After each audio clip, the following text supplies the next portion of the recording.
La esperanza de vida en Chile no ha dejado de subir y con ello los años que debe durar los ahorros previsionales tras la jubilación. Sin embargo, y pese a esta nueva realidad, hay una serie de decisiones que no se toman generalmente con el debido tiempo. ¿Cuándo empezar a ahorrar? ¿En qué fondo? ¿Qué es el interés compuesto?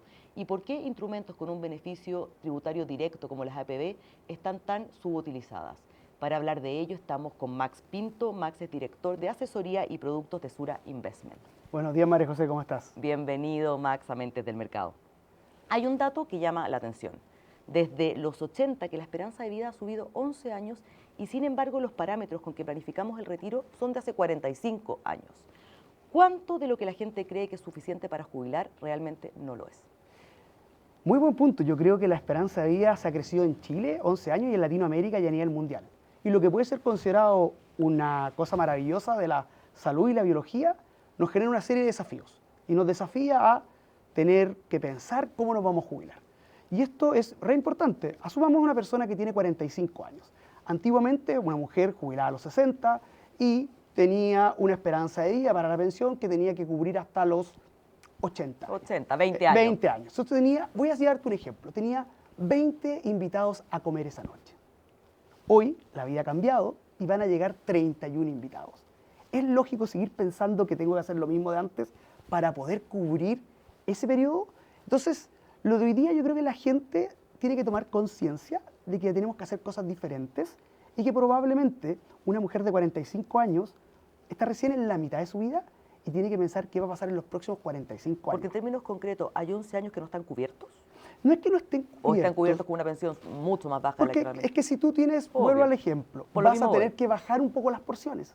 Vas a tener que hacer una comida más menuda para cada uno. Es decir, vas a tener que reducir tu número de mensualidades para poder cubrir esos 90, hasta los 91 años. Ese es el tema del desafío que nos plantea la longevidad. ¿Y qué es diferente para hombres y mujeres? Las mujeres 60 y los jubilan a los 60 y cubren 31 años. Sí. Los hombres tienen 5 años más y tienen una esperanza de vida de solo menor, 4 años menos. Entonces, al final del día, los hombres tienen que pensar en 22 años que tienen que cubrir el retiro y las mujeres 31 años. Y ahí está la gran diferencia y el gran paradigma. Hay quienes sostienen que el interés compuesto es la variable más subutilizada, subestimada del mundo de las pensiones. ¿Coincides? ¿Puedes explicar lo que es para que la gente lo entienda?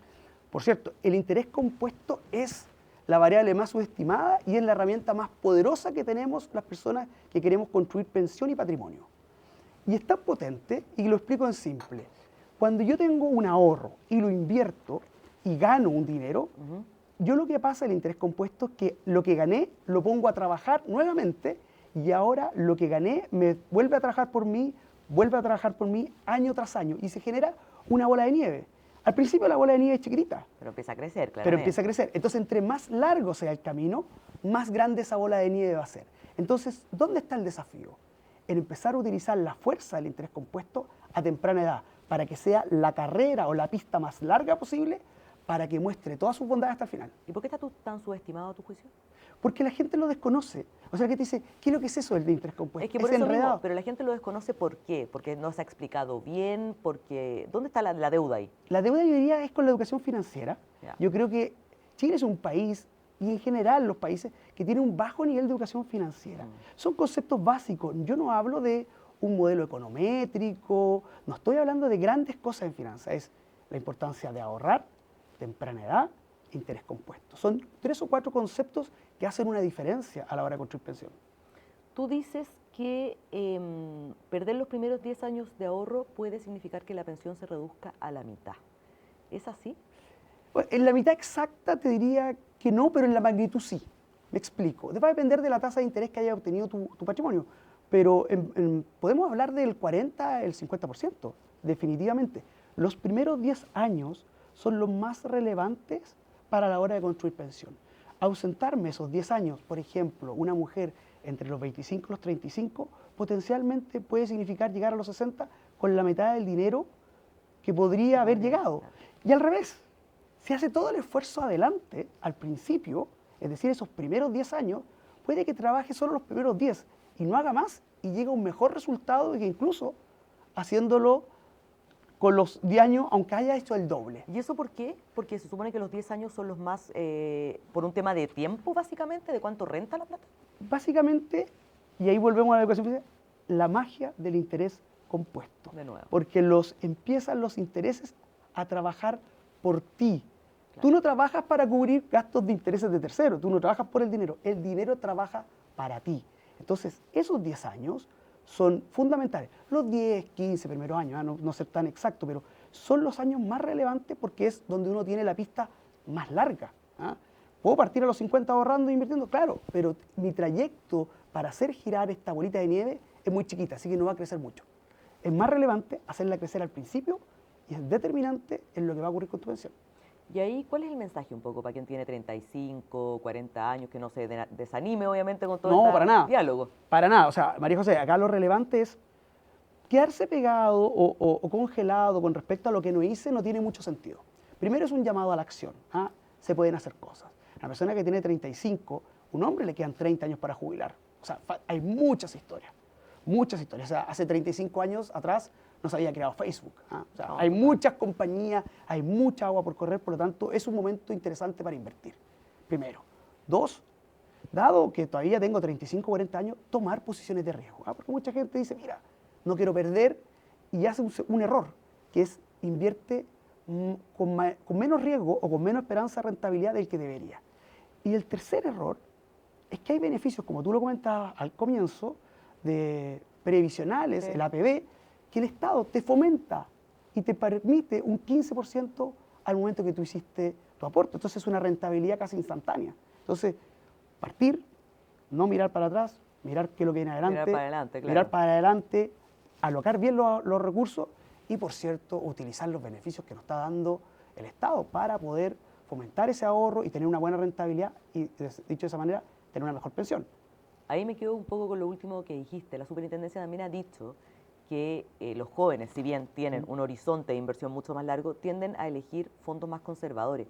¿Qué impacto real tiene eso? Es tremendo. Mira, dos cosas. Yo llevo 31 años trabajando en el sistema financiero y vengo asesorando personas desde mediados de los 90. Y lo que siempre ocurre es que la gente dice, esto me costó obtenerlo. ¿Ah? Fueron horas extras, un segundo trabajo, y este ahorro lo quiero cuidar. Pero lo quiero cuidar. Si va a hacer una compra en 3, 6 meses, o el pie para una casa, lo entiendo que sea conservador. Pero si lo va a hacer para pensión, y esto es especialmente claro para las mujeres, tiene que pensar que más que dormir bien hoy día por una volatilidad más alta, más baja, tiene que pensar cómo va a hacer crecer esa bolita de nieve hasta los 60. Entonces, un punto más de rentabilidad, que es más o menos la diferencia que tiene el fondo C con el fondo A, porque la gente dice, no, yo soy moderado, significa más o menos 25% más de pensión por haber estado en el A que con el C. Primera cosa. Entonces, es súper relevante. Es súper relevante. Entonces, lo segundo es que entender para qué quiero el dinero. Si es para pensión, y esto sobre todo para las mujeres, yo tengo que financiar 31 años. Necesito ponerle riesgo. Necesito comprar buenas historias. Necesito comprar buenas compañías para que esto rente y yo pueda, más que dormir tranquilo hoy día, yo pueda llegar a mis 60 para dormir tranquilo en esa época. Entonces tengo que sufrir, tengo que ponerle un poquito de volatilidad en el corto plazo, que no es tan relevante, porque yo estoy mirando 35 años más. Pero ahí, ¿qué es lo que está detrás? ¿Por qué se opta por fondos conservadores? Ahí de nuevo volvemos a un tema de educación financiera. Hay un tema de educación hay un tema de aversión al riesgo. Genuino. Mira, hay varios factores y hay distintos papers incluso. Uno, hay un factor de riesgo que la gente tiene genuinamente, pero ahí uno tiene que decir, bueno, es lo que yo siento, pero tengo que ver más allá de mi problemática a corto plazo. Segundo, algo de educación financiera, que es donde tenemos que trabajar y simplificar y mostrar estos ejemplos. Tercero, también no hay que desconocer que muchas veces el rol que tiene la mujer dentro de la sociedad es que dice, mira, se va a quedar cargo de los hijos, o estoy guardando esto por si mis papás están enfermos. O mucho por sí. Por sí. Y eso lo que te termina haciendo es que mantienes más conservador. El problema radica es que haber hecho eso te va limitando tus posibilidades futuras de construir un buen patrimonio. Pero ahí vamos al otro lado de la moneda. ¿Qué dicen un poco los conservadores? Que justamente las valorizaciones de Wall Street están altas, que la geopolítica evidentemente es distinta y que estas valorizaciones no se van a volver a repetir. ¿Cómo se responde un poco a eso? A ver, ahí tiene varias cosas importantes. Primero, las economías siempre son cíclicas, hay sectores que aparecen, que crecen, las magníficas 7, en los 90, fines de los 90 eran las .com 1.0, antiguamente fueron las industriales, ha ido mutando. Por lo tanto, de que tengamos valorizaciones altas en un sector, se mitiga muy bien haciendo una buena diversificación. Por ejemplo, entre fines de los 90 y hasta el 2010, las tecnológicas habían bajado 50%. Claro, ahí estaban con una sobrevalorización. Pero los commodities, donde estaba hasta Chile, China, Brasil, India, crecieron 150% en promedio.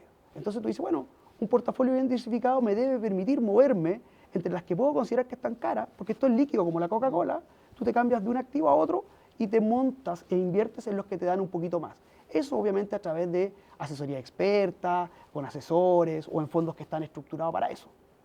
Pero en ese sentido, ¿conviene esperar a que el mercado caiga para entrar o podemos entrar ahora? ¿Cómo un poco la pregunta del millón? La pregunta del millón.